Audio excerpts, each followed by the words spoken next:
KCT and NEET ಸ್ಟೂಡೆಂಟ್ಗೆ ಸ್ವಾಗತ ಸುಸ್ವಾಗತ. Okay, ಅಣಕು ಸೀಟು ಹಂಚಿಕೆ ಮಾಕ್ ರಿಸಲ್ಟ್ ಎಲ್ಲರೂ ಕೂಡ ವೇಟ್ ಮಾಡ್ತಿದ್ದಾರೆ. ಅದ್ರ ತಕ್ಕನಂಗೆ ನಿಮ್ಗೆ ಮೇನ್ ಆಗಿ ಎರಡು ಇಂಪಾರ್ಟೆಂಟ್ ಥಿಂಗ್ಸ್ ನ ಹೇಳಕ್ ಹೋಗ್ತೀನಿ. ಮೊದಲು ಬಂದ್ಬಿಟ್ಟು ಒಂದು ಇಂಪಾರ್ಟೆಂಟ್ ಸೂಚನೆಗಳು ಅಂತ ಕೊಟ್ಟಿದ್ದಾರೆ. ಸೊ ಹಂಗಾಗಿ ಮಾಹಿತಿ ಬುಲೆಟಿನ್ ಅಲ್ಲಿ ಸಿಕ್ಕಿರುವಂತದ್ದು ನಿಮ್ಗೆ ಓದ್ತಾ ಹೋಗ್ತೀನಿ. ಸರಿ, ಈಗ ಇಚ್ಛೆಗಳನ್ನು ನಮೂದಿಸುವುದು ಮುಗಿದ ನಂತರ ಅಂದ್ರೆ ಆಪ್ಷನ್ ಎಂಟ್ರಿ ಮುಗಿದ ನಂತರ ಸ್ಟೂಡೆಂಟ್ಸ್ ಎಲ್ಲರೂ ಕೂಡ ಏನ್ ಮಾಡ್ತಾರೆ ಅಂತಂದ್ರೆ ಅದರ ಆಧಾರದ ಮೇಲೆ ಮತ್ತು ಅವರುಗಳ ಗಳಿಸಿರುವ ಮೆರಿಟ್ ಹಾಗೂ ರೋಸ್ಟರ್ ಪದ್ಧತಿಗೆ ಅನುಸಾರವಾಗಿ ಒಂದು ಅಣಕು ಸೀಟು ಹಂಚಿಕೆ ಪ್ರಕ್ರಿಯೆಯನ್ನು ಈ ಮಾಹಿತಿ ಪುಸ್ತಕದಲ್ಲಿ ವಿವರಿಸುವ ಪ್ರಕ್ರಿಯೆಗಳಿಗೆ ಅನುಸಾರವಾಗಿ ನಡೆಸಲಾಗುವುದು. ಅಂದ್ರೆ ಯಾವ ರೀತಿ ಮಾಕ್ ರಿಸಲ್ಟ್ ಬರುತ್ತೆ ಅಂತಂದು ಇಲ್ಲಿ ಕೊಟ್ಟರೆ ಅದನ್ನ ಹೇಳ್ತಿದೆ ನಿಮಗೆ. ನೋಡಿ, ಈ ಅಣಕು ಸೀಟು ಹಂಚಿಕೆ ಪ್ರಕ್ರಿಯೆಯು ಕೇವಲ ಒಂದು ಸಾಂಕೇತಿಕ ಸ್ವರೂಪದ ಸೀಟು ಹಂಚಿಕೆ ಪ್ರಕ್ರಿಯೆ ಮಾತ್ರವಾಗಿರುತ್ತದೆ. ಅಣಕು ಸೀಟು ಹಂಚಿಕೆಯ ನಂತರ ವಿದ್ಯಾರ್ಥಿಗಳು ತಮ್ಮ ಇಚ್ಛೆಗಳನ್ನು ಬದಲಾಯಿಸುವ ಕಾರಣದಿಂದಲೇ ಅಣಕು ಸೀಟು ಹಂಚಿಕೆ ಪ್ರಕ್ರಿಯೆಯಲ್ಲಿ ಹಂಚಿಕೆ ಆಗಿರುವ ಸೀಟು ವಾಸ್ತವಿಕ ಸೀಟು ಹಂಚಿಕೆಯ ಪ್ರಕ್ರಿಯೆಯಲ್ಲಿ ಸಿಗಬಹುದು ಅಥವಾ ಸಿಗದೇ ಇರಬಹುದು. ಅದಂದ್ರೆ ಜಸ್ಟ್ ಏನಂತಂದ್ರೆ ಒಂದು ಟೆಂಪರರಿಗೋಸ್ಕರ ಒಂದು ಸಾಂಕೇತಿಕ ಅಂದ್ರೆ ಫಾರ್ಮಾಲಿಟಿ ಬಿಡುವಂತದ್ದಾಗಿರ್ತದ. ಇದು ಮುಗಿದ ನಂತರ ಹುಡುಗರು ಕೂಡ ಏನ್ ಮಾಡಬಹುದು, ನೀವು ಆಡ್ ಮಾಡ್ಕೋಬಹುದು, ಡಿಲೀಟ್ ಕೂಡ ಮಾಡ್ಕೋಬಹುದು, ಮಾಡಿಫೈ ಕೂಡ ಮಾಡಬಹುದು. ಹಂಗಾಗಿ ನೆಕ್ಸ್ಟ್ ಮುಂದಿನ ರಿಯಲ್ ಅಲಾಟ್ಮೆಂಟ್ ಅಲ್ಲಿ ಸೀಟ್ ಸಿಗಬಹುದು, ಸಿಗದೇನೆ ಇರಬಹುದು.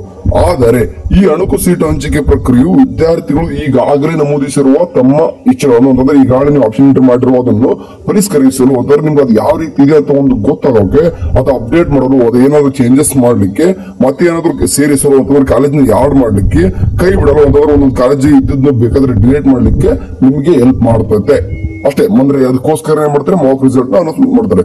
ಸೊ ಸ್ಟೂಡೆಂಟ್ಸ್ ಯಾವ ಸೀಟು ಹಂಚಿಕೆ ಆಗಿದೆ ಎನ್ನುವುದು ಕುರಿತು ವೆಬ್ಸೈಟ್ ನಲ್ಲಿ ಪರಿಶೀಲಿಸಿಕೊಳ್ಳುವುದು ಅಗತ್ಯವಾಗಿರ್ತದೆ. ಅಂದ್ರೆ ನಿಮ್ಗೆ ಯಾವ ಸೀಟ್ ಸಿಕ್ಕೈತೆ ಅನ್ನೋದು ವೆಬ್ಸೈಟ್ ಅಲ್ಲೇ ಲಿಂಕ್ ಬಿಡ್ತಾರೆ, ಅಲ್ಲೇ ಚೆಕ್ಔಟ್ ಮಾಡ್ಕೋಬಹುದು. ಮತ್ತು ಇದರಿಂದ ಅವರು ಇಚ್ಛೆ ಪಟ್ಟಲ್ಲಿ ತಾವು ಆಯ್ಕೆ ಮಾಡಿಕೊಂಡ ಕೋರ್ಸ್ಗಳನ್ನು ಅಥವಾ ಕಾಲೇಜುಗಳನ್ನು ತಮ್ಮ ಆದ್ಯತೆಗೆ ಅನುಸಾರವಾಗಿ ಬದಲಾಯಿಸುವ, ಹೊಸ ಕ್ರಮದಲ್ಲಿ ನಮೂದಿಸುವ, ಕೈ ಬಿಡುವ ಹಾಗೂ ಹೊಸದಾಗಿ ಸೇರಿಸುವ ಸ್ವಾತಂತ್ರ್ಯ ಹೊಂದಿರುತ್ತಾರೆ. ಅಂದ್ರೆ ನಿಮ್ಗೆ ಬಿಟ್ಟಿರ್ತದೆ. ಹೌದಾ, ಆಫ್ಟರ್ ದ ರಿಸಲ್ಟ್ ಮಾರ್ಕ್ಔಟ್ ಆದ್ಮೇಲೆ ನಿಮ್ಗೆ ನಾನು ಇದನ್ನ ಕಾಲೇಜ್ ಬೇಕಾಗಿಲ್ಲಪ್ಪ ಸುಮ್ಮನೆ ಹಾಕೊಂಡಿದ್ದೀನಿ, ನಾನು ನಾ ಇನ್ನೂ ಸ್ವಲ್ಪ ಕಾಲೇಜ್ ಆಡ್ ಮಾಡಬೇಕಿತ್ತು ಅಥವಾ ನಾ ರಿಅರೇಂಜ್ ಮಾಡ್ಕೋಬೇಕಿತ್ತು, ಅದು ನಿಮ್ಗೆ ಬಿಟ್ಟಿದ್ದಲ್ಲ. ಅದಾದ ನಂತರ ನೋಡ್ರಿ, ಎಲ್ಲಾ ಅರ್ಹ ವಿದ್ಯಾರ್ಥಿಗಳು ನಿಗದಿಪಡಿಸಿದ ಕೊನೆಯ ದಿನಾಂಕದ ಒಳಗಾಗಿ ತಮ್ಮ ಕೊನೆಯ ಇಚ್ಛೆಗಳನ್ನು ಅಥವಾ ಆಪ್ಷನ್ ಎಂಟ್ರಿಗಳನ್ನು ನಮೂದಿಸಬೇಕು. ಅಲ್ಲದೆ ಅಣಕು ಹಂಚಿಕೆ ಪ್ರಕ್ರಿಯೆ ಮುಗಿದ ನಂತರ ಸಹ ವಿದ್ಯಾರ್ಥಿಗಳು ತಮ್ಮ ಇಚ್ಛೆಗಳನ್ನು ಬದಲಾಯಿಸದೇ ಇದ್ದರೂ ಕೂಡ ಅಂತ ವಿದ್ಯಾರ್ಥಿಗಳು ಅದೇ ಸೀಟ್ ಸಿಕ್ಕುವುದಿಲ್ಲ. ಅಂದ್ರೆ ಕೆಲವೊಂದಿಷ್ಟು ಹುಡುಗರು ಅನ್ಕೊಂಡ್ಬಿಟ್ಟಿರ್ತಾರೆ, ನಂಗೆ ಮಾಕ್ ರಿಸಲ್ಟ್ ನಲ್ಲಿ ಸೀಟ್ ಸಿಕ್ತು, ಇನ್ ಕೇಸ್ ಏನೋ ಕೂಡ ಹಂಗೆ ಬಿಟ್ಬಿಡೋಣ, ನನ್ಗೆ ಅದೇ ಸಿಗುತ್ತೆ ಅಂತಂದು. ಸೊ ಆ ರೀತಿಯಾದಾಗ ಅದೇ ಸಿಗ್ಬೇಕಂತ ಗ್ಯಾರಂಟಿ ಇಲ್ಲ. ಸಿಗುತ್ತೆ ಅಂತ ಹೇಳಕ್ಕಾಗಲ್ಲ, ಸಿಗುವುದಿಲ್ಲ ಅಂತ ಹೇಳಕ್ ಬರಲ್ಲ. ಓಕೆ, 50% ಚಾನ್ಸಸ್ ಆಗಿಬಿಡ್ತದ್ದು. ಏನು ಕೂಡ ಚೇಂಜ್ ಮಾಡದೆ ಹೋಯ್ತು ಅಂತಂದ್ರೆ ಸ್ವಲ್ಪ 50-50 ಚಾನ್ಸಸ್.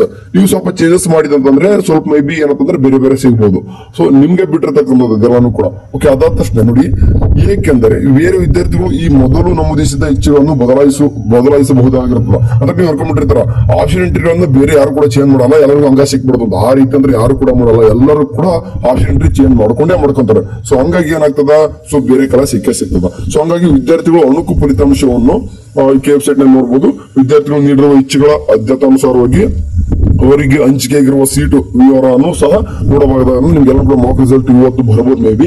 ಹಾಗೆ ಅವರು ಅಣಕು ಸೀಟು ಹಂಚಿಕೆಯಲ್ಲಿ ಕಾಲೇಜುವರು, ಕೋರ್ಸ್ವರು, ಪ್ರವರ್ಗವರು ಪರಿಗಣಿಸಲಾಗಿರುವ ಕನಿಷ್ಠ ರ್ಯಾಂಕ್ ಅಂದ್ರೆ ಕಟ್ ಆಫ್ ಅನ್ನು ಸಹ ನೋಡಬಹುದಾಗುತ್ತದೆ. ಅಂದ್ರೆ ಮಾಕ್ ರಿಸಲ್ಟ್ ಆದ್ಮೇಲೆ ನಿಮ್ಗೆ ಒಂದು ಕಟ್ ಆಫ್ ಅನ್ನು ಕೂಡ ಮಾಡ್ತಾರೆ, ಕಿದರ್ ಬಿಡ್ತಾರೆ.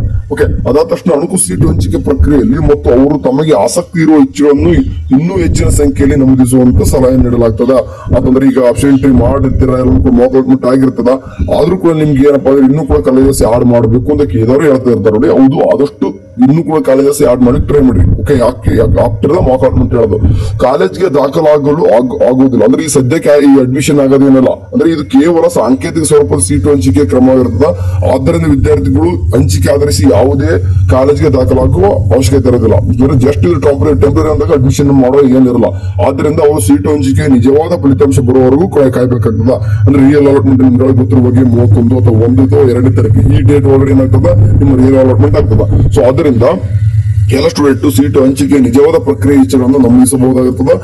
ನಮೂದಿಸುವುದಕ್ಕಾಗಿ ನಿಗದಿಪಡಿಸಿರುವ ಕೊನೆಯ ದಿನಾಂಕ ಮತ್ತು ಸಮಯದವರೆಗೆ ತಮ್ಮ ಆಪ್ಷನ್ಸ್ ಗಳನ್ನು ಅಪ್ಡೇಟ್ ಕೂಡ ಮಾಡ್ಕೋಬಹುದು. ಏನ್ ಬೇಕಾದ್ರೂ ಮಾಡ್ಕೋಬಹುದು, ಕೊಟ್ಟಿದ್ದಾರೆ ಅವರೇ ಕೊಟ್ಟಿದ್ದಾರೆ, ಎಲ್ಲವನ್ನು ಕೂಡ ಮಾಡಬಹುದು. ಹೊಸದಾಗಿ ಆಡ್ ಮಾಡ್ಕೋಬಹುದು, ಇದನ್ನು ಕೂಡ ಡಿಲೀಟ್ ಮಾಡ್ಕೋಬಹುದು, ಮೇಲೆ ಕೆಳಗೆ ಮೇಲೆ ಮಾಡ್ಕೋಬೇಕು ಆಗ್ತದ.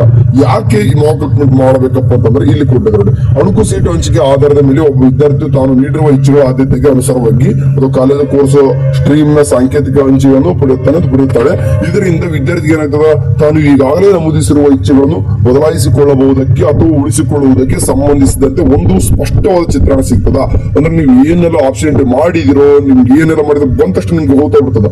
ಸೊ ಹಾಗೆಯೇ ಒಬ್ಬ ವಿದ್ಯಾರ್ಥಿ ತಾನು ಅರ್ಹರಾಗಿರುವ ಯಾವುದೇ ಸೀಟ್ಗೆ ಇಚ್ಛೆ ನಮೂದಿಸದೇ ಇರುವ ಕಾರಣದಿಂದ ಆ ಸೀಟು ಹೇಗೆ ಅವನಿಗಿಂತ ಅಥವಾ ಅವನಿಗಿಂತ ಕಡಿಮೆ ರ್ಯಾಂಕ್ ಪಡೆದಿರುವ ಬೇರೊಬ್ಬ ವಿದ್ಯಾರ್ಥಿಗೆ ಹಂಚಿಕೆ ಆಗಿರ್ತದ ಎನ್ನುವ ವಿಷಯವು ಕೂಡ ಸಹ ತೆಗೆದುಕೊಳ್ಳಬಹುದು.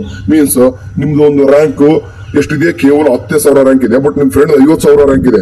ಆದ್ರೂ ಕೂಡ 50,000 ಇದ್ದವನಿಗೆ ಒಂದು ಕಾಲೇಜ್ ಸಿಗುತ್ತದ, ನಿಮ್ಗೆ ಆ ಕಾಲೇಜ್ ಸಿಗಲ್ಲ. ಯಾಕೆಂತಂದ್ರೆ ನೀವು ಆಪ್ಷನ್ ಎಂಟ್ರಿನೇ ಮಾಡಿರಲ್ಲ ಆ ಕಾಲೇಜು. ಸೊ ಹಂಗಾಗಿ ಈ ತರ ಗೊತ್ತಾಗ್ಲಿ ಅಂತ ಅನ್ನೋ ಉದ್ದೇಶಕ್ಕೋಸ್ಕರ ಏನ್ ಮಾಡ್ತಾರೆ, ಈ ರೀತಿ ಮಾಡ್ತಾರ. ಅಂದ್ರೆ ನಿಮ್ಮ ಫ್ರೆಂಡಿಗೆ ಸಿಕ್ತಿ, ನಿಂಗೆ ಯಾಕೆ ಸಿಕ್ಕಿಲ್ಲ ಅಂತ ಒಂದು ಐಡಿಯಾ ಕೂಡ ಸಿಗ್ತದ. ಆದ್ದರಿಂದ ಇಚ್ಛೆಗಳ ಆದ್ಯತೆಯನ್ನು ಬದಲಾಯಿಸೋದಕ್ಕೆ ಅಥವಾ ಕೈ ಬಿಡುವುದಕ್ಕೆ ಅಥವಾ ಸೇರಿಸುವುದಕ್ಕೆ ಅಥವಾ ಇಚ್ಛೆಗಳನ್ನು ಹೊಸ ಆದ್ಯತಾ ಕ್ರಮದಲ್ಲಿ ನಮೂದಿಸಕ್ಕೆ ಸಂಬಂಧಿಸಿದಂತೆ ಅವರಿಗೆ ಮತ್ತೊಂದು ಅವಕಾಶ ನೀಡಬೇಕು ಅಲ್ಲ ಅನ್ನೋ ಉದ್ದೇಶ ಏನ್ ಮಾಡ್ತಾರೆ ಅಂತಂದ್ರೆ ಈ ಒಂದು ಮಾಕ್ ರಿಸಲ್ಟ್ ಮಾಡ್ತಾರೆ. ಸೂಚನೆ ಬಂದ್ಬಿಟ್ಟು ನೋಡಿ, ವಿದ್ಯಾರ್ಥಿ ತಾನು ಅರ್ಹತೆ ಹೊಂದಿರುವ ಒಂದಕ್ಕಿಂತ ಹೆಚ್ಚು ಡಿಸಿಪ್ಲಿನ್ಗಳಿಗೆ ಅಂದ್ರೆ ವೈದ್ಯಕೀಯ, ದಂತವೈದ್ಯಕೀಯ ಮತ್ತು ಇಂಜಿನಿಯರಿಂಗ್ ಅಥವಾ ಇಂಜಿನಿಯರಿಂಗ್ ಮತ್ತು ವಾಸ್ತುಶಿಲ್ಪಕ್ಕೆ ಅಥವಾ ಇಂಜಿನಿಯರಿಂಗ್, ಆಯುರ್ವೇದ, ಯುನಾನಿ ಎಲ್ಲಾ ಕೋರ್ಸಸ್ ಕೂಡ ನೀವು ಆಪ್ಷನ್ ಎಂಟ್ರಿ ಮಾಡಿರ್ತಾರೆ ಅಂತಂದ್ರೆ ಆಪ್ಷನ್ ಎಂಟ್ರಿ ಮಾಡಬಹುದು. ಅಂದ್ರೆ ಇದು ಮುಗಿದಾದಷ್ಟನ್ನು ಕೂಡ, ಅಂದ್ರೆ ಈಗ ಯಾವ್ದೊಂದು ಸೀಟ್ ಅಲಾಟ್ಮೆಂಟ್ ಆಗುತ್ತಾ ಅದು ಮುಗಿದಾದಷ್ಟು ನೀವು ಏನ್ ಮಾಡಬಹುದು, ಎಲ್ಲಾ ಕೋರ್ಸಸ್ ಕೂಡ ಮತ್ತೆ ಆಪ್ಷನ್ ಎಂಟ್ರಿ ಮಾಡಬಹುದು. ವಿದ್ಯಾರ್ಥಿ ಅರ್ಹತೆ ಹೊಂದಿದ್ದ ಪಕ್ಷದಲ್ಲಿ ಎಲ್ಲಾ ಡಿಸಿಪ್ಲಿನ್ಗಳು ತನ್ನ ಇಚ್ಛೆಗಳನ್ನು ಆದ್ಯತೆಗಳನ್ನು ನಮೂದಿಸಬಹುದು. ಅದ್ರ ನೀವು ಏನಾದ್ರು ಎಲಿಜಿಬಿಲಿಟಿ ಇತ್ತಂದ್ರೆ ಮೀನ್ಸ್ ನೀಟಲ್ಲೂ ಕೂಡ ನೀವು ಎಲಿಜಿಬಿಲಿಟಿ ಮಾರ್ಕ್ಸ್ ತಗೊಂಡಿತ್ತಂದ್ರೆ ನೀಟು ಕೂಡ ನೀವು ಆಪ್ಷನ್ ಎಂಟ್ರಿ ಮಾಡಬಹುದು. ಸೊ ಯಾವ್ದು ಅಂದ್ರೆ ಎಲ್ಲಾನು ಮಾಡ್ರಿ ಅಂತ ಕೂಡ ಅವರು ಕೂಡ ಹೇಳ್ತಾನೆ ಇದ್ದಾರೆ. ಸೊ ವಿದ್ಯಾರ್ಥಿ ಆಯ್ಕೆ ನಮೂದಿಸಕ್ಕಾಗಿ ಇವರು ಇರುವ ನಮೂನೆಯನ್ನು ಅಂದ್ರೆ ಇಂಜಿನಿಯರಿಂಗ್ ಕೋರ್ಸ್ಗಳಿಗೆ ಮತ್ತೆ ಎಸ್ಎನ್ಕೆ ಕೋಡ, ಸಾಂಕೇತಿಕ ಕೋಡವನ್ನು ಸಿಟಿ ಪ್ರತ್ಯೇಕವಾಗಿ ನಮೂದಿಸಬೇಕಾಗಿ ಅಗತ್ಯವಿರುತ್ತದ. ಅಂದ್ರೆ ಕೆಲವೊಂದಿಷ್ಟು ಹುಡುಗರು ಏನಂತಂದ್ರೆ ಈಗ ಕೆಲವೊಂದಿಷ್ಟು ಎಸ್ಎನ್ಕೆ ಕೋಟ ಆಯ್ತು, ಮತ್ತೆ ಬೇರೆ ಬೇರೆ ಸ್ಪೆಷಲ್ ಕ್ಯಾಟಗರಿ ಕೂಡ ಬರ್ತವೆ. ಅಂತ ಒಂದು ಸ್ಟೂಡೆಂಟ್ ಕೂಡ ಏನಂತಂದ್ರೆ ಇಲ್ಲೇ ಅಂದ್ರೆ ಸೀಟ್ ಅಲಾಟ್ಮೆಂಟ್ ಆಗುತ್ತೆ, ಬಟ್ ಹೋಗಿ ಅಡ್ಮಿಷನ್ ಮಾಡೋ ಅವಶ್ಯ ಇರೋದಿಲ್ಲ. ಅಂದ್ರೆ ನೆಕ್ಸ್ಟ್ ಮತ್ತೆ ಆದ ಸಿಗುತ್ತೆ ಆ ರೀತಿ ಗ್ಯಾರಂಟಿ ಕೊಡಕ್ಕೂ ಬರಲ್ಲ. ಸೊ ಇಲ್ಲಿ ಏನ್ ಹೇಳಕ್ ಹೋಗ್ತಾರೆ ಅಂತಂದ್ರೆ ಕೆಲವೊಂದಿಷ್ಟು ಹುಡುಗರಿಗೆ ಆಪ್ಷನ್ ಎಂಟ್ರಿ ಗೊತ್ತೇ ಇರಲ್ಲ. ಈಗ ಅಗ್ರಿ ಪ್ರಾಕ್ಟಿಕಲ್ ಮತ್ತೆ ವೆಟರ್ನರಿ ಪ್ರಾಕ್ಟಿಕಲ್ ಥಿಯರಿ ಬೇರೆ ಬೇರೆ ಇದಾವೆ, ಬಟ್ ಏನ್ ಮಾಡ್ತಾರೆ ಒಂದೇ ಹಾಕೊಂಡ್ಬಿಟ್ಟಿರ್ತಾರೆ. ಅದು ಈಗ ಗೊತ್ತಾಗೋದಿಲ್ಲ, ಯಾಕೆ ಸೀಟ್ ಸಿಗಲ್ಲ, ಈ ತರ ಆಪ್ಷನ್ ಎಂಟ್ರಿನೇ ಮಾಡಿರಲ್ಲ ನೀವು. ಸೊ ಹಂಗಾಗಿ ನೀವು ಏನಾದ್ರೂ ಎಲಿಜಿಬಿಲಿಟಿ ಇತ್ತಂತಂದ್ರೆ ವಾಪಸ್ ನೀವು ಈ ಒಂದು ನಿಮ್ಗೆ ರ್ಯಾಂಕ್ ಚೆನ್ನಾಗಿದ್ರು ಕೂಡ ಕಾಲೇಜ್ ನೀವು ಯಾವ ರೀತಿ ಆಪ್ಷನ್ ಎಂಟ್ರಿ ಮಾಡಿರ್ತೀರೋ ಅದ್ರ ಮೇಲೆ ಡಿಫೆಂಡ್ ಆಗಿರ್ತದೆ. ನಾನು ಈಗ ಹೇಳಿದೆ 10,000 ರ್ಯಾಂಕ್ ಇಟ್ಕೊಂಡ್ರು ಕೂಡ ನೀವು ಒಂದೇ ಕಾಲೇಜ್ ಎರಡೇ ಕಾಲೇಜ್ ಆಡ್ ಮಾಡಿದ್ರೆ ಸಿಗ್ಲಿಕ್ಕಂದ್ರೆ ಏನ್ ಮಾಡಿದ್ರ, ಸಿಕ್ಕರೆ ಓಕೆ, ಸಿಗದೆ ಹೋದ್ರೆ ನೀವು ಆಪ್ಷನ್ ಎಂಟ್ರಿ ಮಾಡಿಲ್ಲ, ಹಂಗಾಗಿ ಕಾಲೇಜ್ ಸಿಕ್ಕಿರಲ್ಲ. ಸೊ ಹಂಗಾಗಿ ಕಾಲೇಜ್ನ ಜಾಸ್ತಿ ಯಾರು ಮಾಡಬೇಕಾಗ್ತದ. ಅಂಡ್ ನಿಮ್ಗೆ ಬೇಕಾಗಿರುವಂತ ಕಾಲೇಜ್ನ ಫಸ್ಟ್ ಪ್ರಿಯಾರಿಟಿ ಕೊಡಬೇಕಾಗಿರ್ತದ. ಈಗ ನಿಮ್ಗೆ ಲೈಕ್ ಅದೇ 10,000 ರ್ಯಾಂಕ್ ಇಟ್ಕೊಳ್ಳೋಣ, ಯಾವುದೋ ಒಂದು 2 ಕಾಲೇಜ್ ಆಡ್ ಮಾಡಿದ್ರ, ಒಂದು ಟಾಪ್ ಕಾಲೇಜ್ ಸೆಕೆಂಡ್ ಕೊಟ್ಟಿದ್ರ, ಕಟ್ ಆಫ್ ಏನೋ 1.5 ಲಕ್ಷ ನಿಂದ ಅದನ್ನೇ ಟಾಪ್ ಅನ್ನು ಕೊಟ್ಟಿದ್ರ ಅಂತಂದ್ರೆ ಆಟೋಮೆಟಿಕ್ಲಿ ಒಂದೇ ಕಾಲೇಜ್ ಸಿಕ್ಬಿಡ್ತದ. ನಿಮ್ಗೆ ಅನ್ಸ್ಬೋದು ಟಾಪ್ ಕಾಲೇಜ್ ಯಾಕೆ ಸಿಗ್ಲಿಲ್ಲ, ಹಂಗೆ ಬೇರೆ ವಿದ್ಯಾ ಸಿಕ್ತಂತಂದ್ರೆ ನೀವು ಪ್ರಿಯಾರಿಟಿ ಫಸ್ಟ್ ಅದನ್ನ ಕೊಡ್ಕೊಂಡಿದ್ರಿ. ಸೊ ಈ ರೀತಿ ಎಲ್ಲಾನು ಕೂಡ ಮಿಸ್ಟೇಕ್ಸ್ ಗಳು ಆಗ್ತಾವ ಅನ್ನೋ ಒಂದು ಉದ್ದೇಶದಿಂದ ಏನ್ ಮಾಡ್ತಾರೆ ಅಂತಂದ್ರೆ ಮಾಕ್ ಅಲಾಟ್ಮೆಂಟ್ ಅನ್ನೋದು ಕೈ ಕಡೆಯಿಂದ ಮಾಡ್ತಾರೆ. ಸರಿನಾ? ಸೊ ಹಂಗಾಗಿ ನೋಡಿ, ಮಾಕ್ ರಿಸಲ್ಟ್ ಬಂದ ತಕ್ಷಣ ನಿಮ್ಗೆ ಇನ್ನೊಂದು ಟೈಮ್ ಲೈವ್ ಬಂದು ಡಿಸ್ಕಸ್ ಮಾಡ್ತೀನಿ. ಸದ್ಯಕ್ಕೆ ಜಸ್ಟ್ ಏನಂತಂದ್ರೆ ಅವ್ರು ಕೊಟ್ಟಿರ್ತಕ್ಕಂಥ ನಿಮ್ಗೆ ಓದಬೇಕಿತ್ತು, ಓದಿದೆ ಅಷ್ಟೇ. ಸರಿನಾ? ಸರಿ, ಏನಾದ್ರು ಅಪ್ಡೇಟ್ ಇವತ್ತು ಬಂತಂದ್ರೆ ಲಿಂಕ್ ನ ಗ್ರೂಪ್ಗೆ ಶೇರ್